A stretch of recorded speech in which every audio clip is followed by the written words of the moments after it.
তোর এতে কোনো জায়গা নাই। তোর এখানে তুই বই বসছ কে? তুই দাঁড়া। বাইরে খাবে না। আব্বা আপনি তো আমার ঘরে ভিতরে ঢুকতে দিলেন না, তাই আমি বাইরে বসে আছি। তারপর আপনি আমার লোকের এরকম করতেছেন কেন? তাছাড়া এটা আমার স্বামীর বাড়ি, আমি আমার স্বামীর বাড়ি ছেড়ে কই যাবো? স্বামীর বাড়ি তোর একদিন ছিল, এখন না। 6 মাস আগে অ্যাক্সিডেন্ট কইরা আমার পোলাটা মারা গেছে।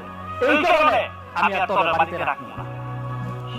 এখন এই মুহূর্তে তোর সন্তান নিয়ে বাইরে হ।